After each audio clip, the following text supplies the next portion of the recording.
You've been waiting for the same thing for 11 months. Not praying less, not doubting less, just waiting while it feels like nothing moves. You check your phone at 2 a.m. for a sign. You replay the last dua you made, wondering if you said it wrong. Your chest feels tight in a way that has nothing to do with faith and everything to do with something else. Something your brain is doing to you right now, whether you believe or not. And not because your iman is weak. Here's what's actually happening. Psychologists have a name for the specific stress of not knowing when something will resolve. Intolerance of uncertainty. It's not about how bad the outcome might be.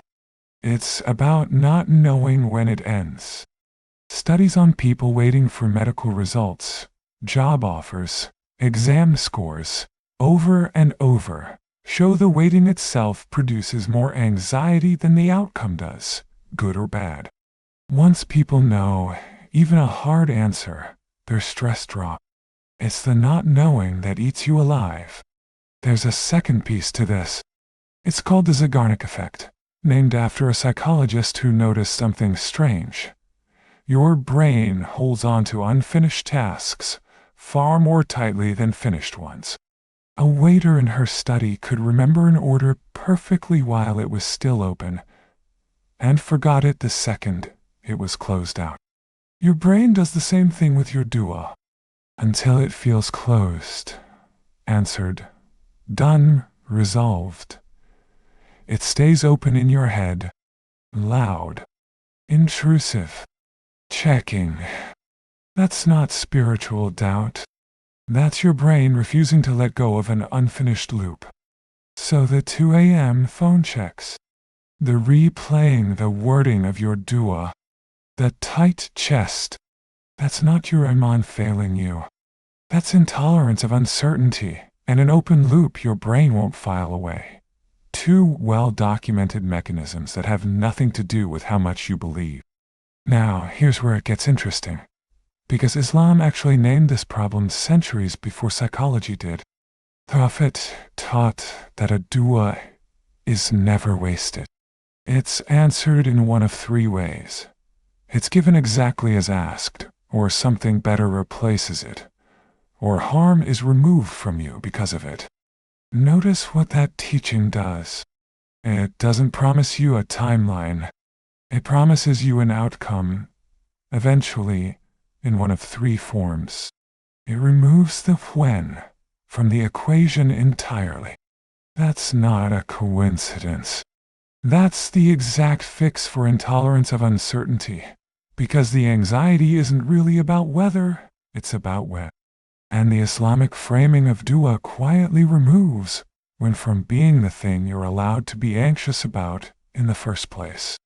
This is also what tawakkul actually means, psychologically speaking, not passivity, not stop caring. It means closing the loop yourself, on purpose, instead of leaving it open for your nervous system to keep chewing on. You do the asking. You do the effort. Then you hand off the timing, the exact thing your brain can't tolerate not knowing, to something outside your control.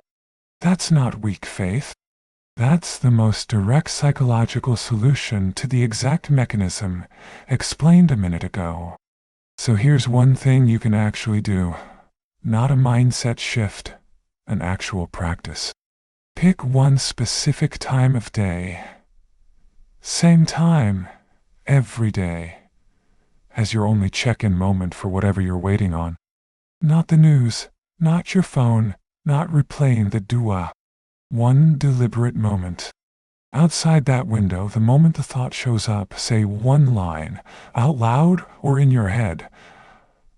I said it. It's asked. The timing isn't mine to carry. Then physically do something with your hands. Wudu, tasbih, even just standing up and moving, because the open loop lives partly in your body, not just your thoughts, and closing it needs a physical signal, not just a mental one. This won't make the waiting shorter. It will make the waiting stop draining you the way it has been. because you're no longer leaving hundreds of open check-ins a day for your brain to compulsively return to. But here's the part nobody talks about. What happens when the waiting does end? When you finally get the thing you spent 11 months praying for. Because for a lot of people, the anxiety doesn't disappear. It just changes shape. And that's a stranger problem than the waiting itself.